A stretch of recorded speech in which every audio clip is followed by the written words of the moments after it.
APPSC group 2 prelims ఎగ్జామ్లో 5 భాగాలు ఉన్నాయి. ఇప్పుడు ఒక్కొక్క భాగం ఎలా వచ్చిందో విశ్లేషణ చేద్దాం. ముందుగా హిస్టరీ, చరిత్ర.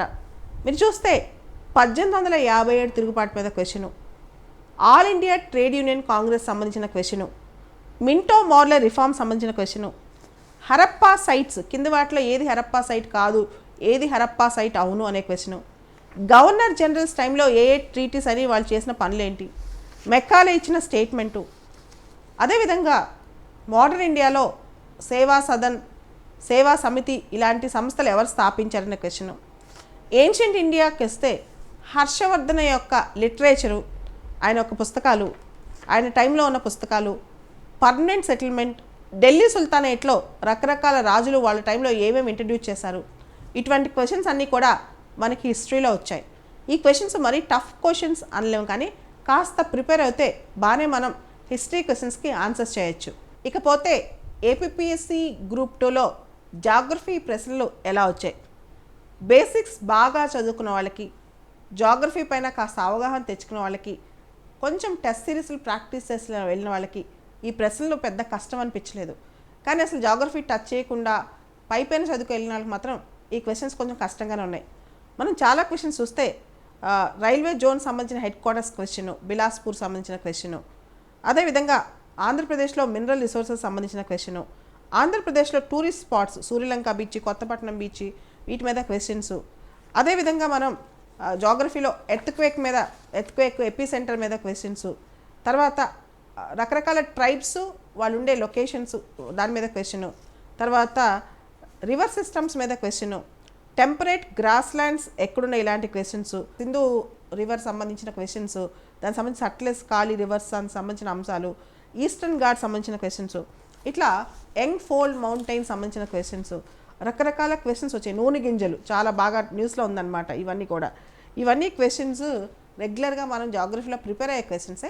ప్రాక్టీస్ చేసి వెళ్తే మాత్రం జాగ్రఫీ ఈజీ అనిపిస్తుంది, ప్రాక్టీస్ చేయకుండా వెళ్తే మాత్రం కొంచెం టఫ్ అనే చెప్పాలి. ఏపీపీఎస్సీ గ్రూప్ 2 ప్రిలిమ్స్ సంబంధించి భారత సమాజం, ఇండియన్ సొసైటీ క్వశ్చన్స్ మాత్రం అందరినీ కళ్ళు బయర్లు కమ్మేలా చేశాయి.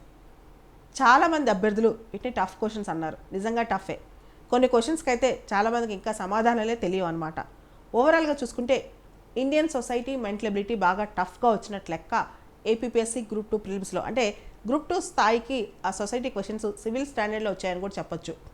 చాలా వరకు కాన్స్టిట్యూషనల్ ప్రొవిజన్స్, ఆ చట్టాలు, ఇంప్లిమెంట్ చేసే అధికారాలు, జాతీయ అంతర్జాతీయ పాత కరెంట్ అఫైర్స్ ఇండియన్ సొసైటీకి సంబంధించి ఇటువంటి క్వశ్చన్స్ చాలా వచ్చాయన్నమాట.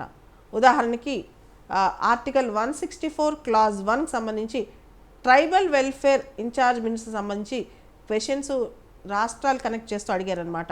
భారత రాజ్యాంగంలో ఆర్టికల్ 164 క్లాజ్ 1 ప్రకారం షెడ్యూల్ కులాలు మరియు వెనుకబడిన తరగతులకు అదనంగా బాధ్యతలు వహించే గిరిజన సంక్షేమ శాఖ మంత్రి కింద ఏ రాష్ట్రాలకి తప్పనిసరిగా ఈ శాఖ మంత్రి ఉండాలి అని చెప్పి ఇటువంటి క్వశ్చన్స్ కాస్త జాగ్రత్తగా చదువుకోవాల్సిందే. శబరిమల టెంపుల్ ఎంట్రీకి సంబంధించిన టఫ్ క్వశ్చన్స్, తర్వాత లింగ్విస్టిక్ రీజనలిజం సంబంధించిన క్వశ్చన్స్, తర్వాత అస్సాం ఉద్యమం సంబంధించిన క్వశ్చన్స్, ఢిల్లీ హైకోర్టు హిందూ వివాహ చట్టానికి సంబంధించిన tough questions, SDGs sustainable development goals గురించిన టఫ్ క్వశ్చన్స్, ఇట్లా మీరు చూస్తే కనుక చాలా క్వశ్చన్స్ అభ్యర్థులు చదువుకొని క్వశ్చన్స్ సొసైటీలో వచ్చాయి. కాస్త సొసైటీలో చాలామంది ఇబ్బంది పడ్డారు.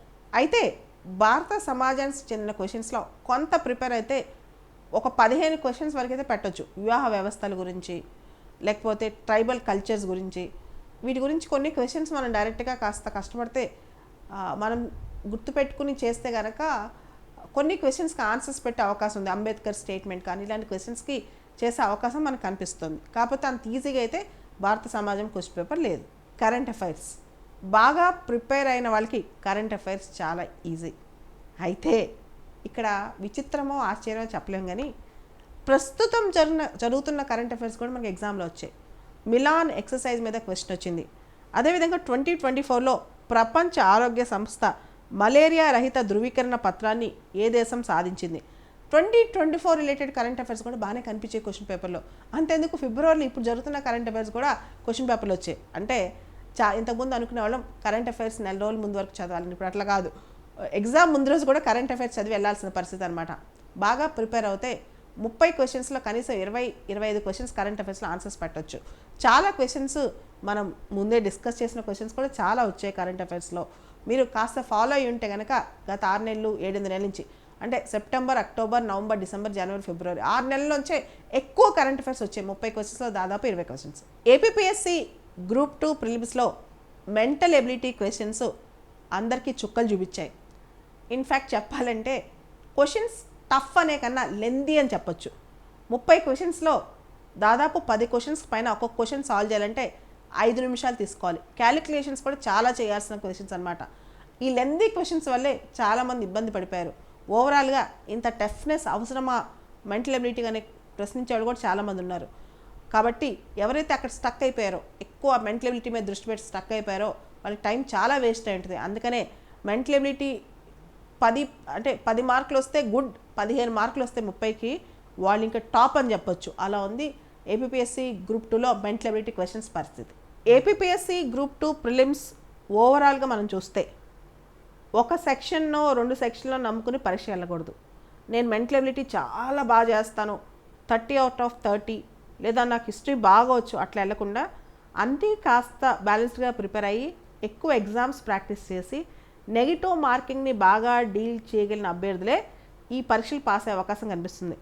యూపీఎస్సీ సివిల్స్లో సీసాట్ స్టాండర్డ్ ఎలా పెరుగుతుందో గ్రూప్ 2 పరీక్షలో కూడా మెంటల్ ఎబిలిటీ స్టాండర్డ్ అంత పెరిగిపోతుంది అనమాట.